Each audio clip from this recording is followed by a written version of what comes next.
let's get to Harris and Walz returning on the campaign trail. The White House, Vice President Kamala Harris and Tim Walz hitting the road in the battleground state of Georgia for a second day as Donald Trump gets ready to blitz critical swing states. Our chief White House correspondent, Mary Bruce, is on the trail in Savannah, Georgia. Mary, good morning. Hey, Whit, good morning. Well, the Harris campaign sees real opportunity here in Georgia. They are hoping to expand the map, put this key state firmly back in play, now with less than 70 days to go. This morning, Kamala Harris is gaining ground in the critical Sun Belt states. Harris and running mate Tim Walz boarding their campaign bus in Georgia, a state where Donald Trump has been leading. But this morning, a new Fox News poll shows Harris now up by 2 points. That poll also suggesting she's closing the gap in Arizona, Nevada, and North Carolina. Remember, all of these are within a margin of error, okay? All of these polls are within a margin of error. I'm not just saying this because, like, I want to be a naysayer. I want to make you, like, not feel excited. Everyone is doing brass summer. Everyone's lived the up. Like, this is, it's good. This is promising if you are a Kamala, if you're a Mamala fan, okay? If you're riding with Mamala, it's promising. Don't say remember 2016. It does not. No, we're not talking about 2016 here, okay? I'm not saying these polls are cucked in the same way that the 2016 polls were. That's not the argument here. The argument here is that they are still within a margin of error,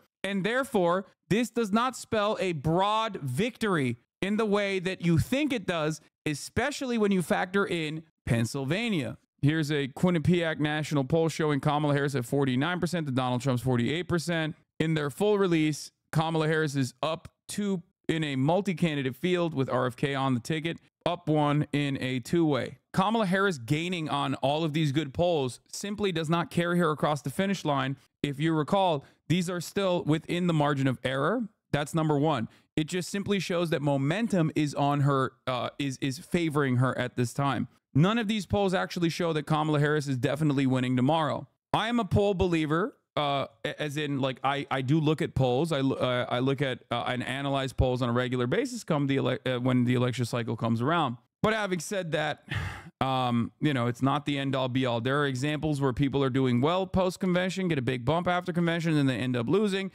Nate Silver has an interesting take. Latest Nate Silver forecast: Trump's chances of winning are up +5 electoral votes. With Harris is at 272, Trump 266. Who is favored to win the presidency? Chance each candidate has of winning the Electoral College or the popular vote in 2024 presidential election, and our best predictions on the outcome based on 40,000 simulations of our model. Harris's Electoral College victory probability is at 47.3%. Trump is at 52.4%.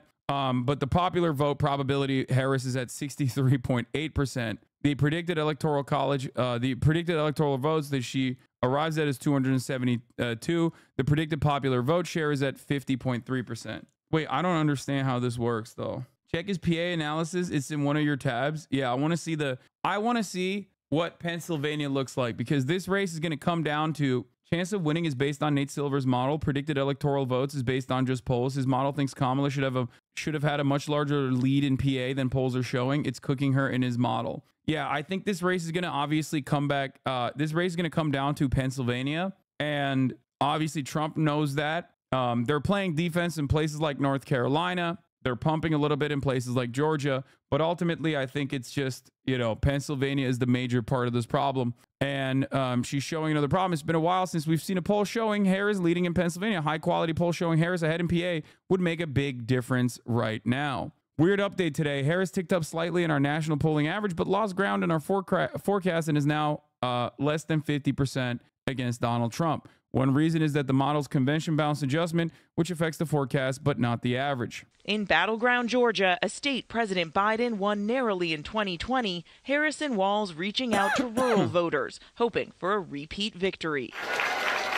In Hinesville, greeted by the Liberty County High School Marching Band. My previous job to this was, of course, public school teacher and coach, which I wear with pride. Walz leaning into his own rural roots in Minnesota, his experience as a social studies teacher and former high school football coach now central to their campaign message. The ticket then stopping for barbecue in Savannah, out shaking hands and snapping selfies.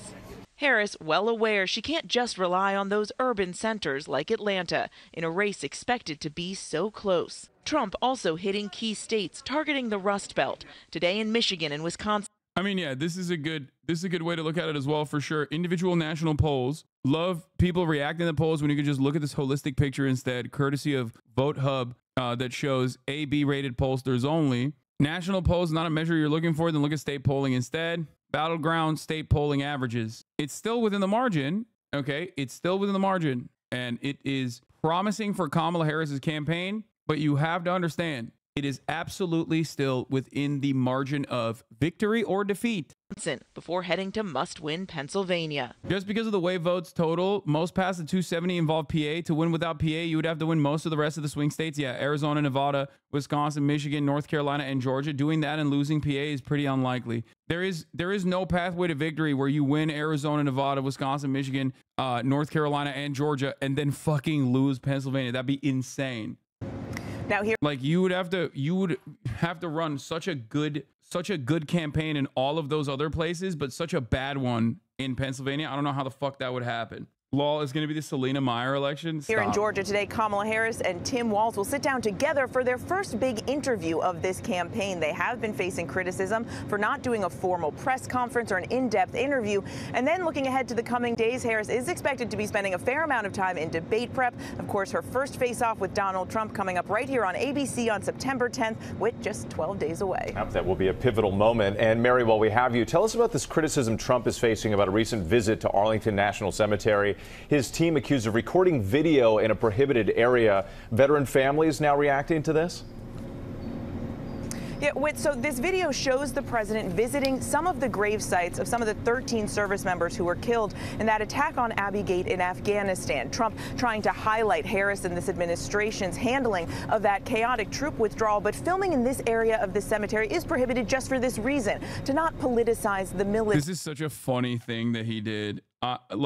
He is such a clout-hungry social media demon, dude. I'm not gonna lie. This is my favorite Trump story of this election cycle so far. At first, I didn't cover it because I was like, who gives a shit? And then I read into the details, and it is hilarious. He went to the fucking Arlington National Cemetery. That's where all the fucking veterans are. That's where all the soldiers are. He did that so he could cut content where he's like, Biden is so bad, he killed 13 of our best veterans. Kamala Harris killed 13 of our best veterans, okay? And he went there with the Gold Star family of like one of the parents of like one of the dead vets, right? And of course, there are like major reasons as to why you're not supposed to be doing this, because apparently, you know, you can't do that. You can't do a photo op at the Arlington Cemetery. You can't do a campaign op at a cemetery in general. I love that the people that work at the cemetery were like, you can't do that. And he was like, nah, it's fine. Terry, now, some families like that of Staff Sergeant Ryan Knauss say they give Trump permission. They say it's sad to restrict how the fallen are honored. But overnight, we heard from another Gold Star family, the sister of Sergeant Andrew Marcassano, who died by suicide in 2020 after 8 tours of combat. His grave is also shown. Yeah, one of the graves that was shown in the fucking TikTok is the dude who himself. Breaking, the U.S. Army has a new statement out at the incident at Arlington and real Donald Trump. Of note, they confirmed that the parties were told of the laws against political activity and that an employee was pushed aside and filing charges were on the table. Oh my God. This is worse than when Scrub Daddy Girl on TikTok went to Mexico and scrubbed all those headstones for content. That's what I'm saying. This is my favorite genre of like insane TikToker nonsense. Trump is doing Scrub Daddy Girl shit. It's phenomenal. U.S. Army rebukes Trump campaign for incident at National Cemetery. He's a TikTok girly, dude. Let him thrive. Everyone's against him, even the Army, okay? Trump's going to come out and be like, the Army. And all the vets are going to be like, hell yeah, brother. You're right. The worst part about it is that, like, yeah, he was, his staff were being rude and annoying to the fucking people that work at the cemetery. That's bullshit. The primary reason for rules about filming is to preserve the idea that the military is politically neutral. They're doing a big crackdown against, again, on that, at least. That's what my cousin told me. Yeah, my cousin. Yeah, I get it. I get why those rules exist, okay? It's just funny. Love the story, though. In this Trump video, and she says, quote, "We hope that those visiting this sacred site understand that these were real people who sacrificed for our freedom and that they are honored and respected accordingly." Now, the Harris campaign has responded to this. They suggest this behavior is just typical for Donald Trump. They say it shows that he's only out for himself, but J.D. Vance firing back at that criticism, using some charged language, saying that Kamala Harris, the sitting vice president, quote, "can go to hell."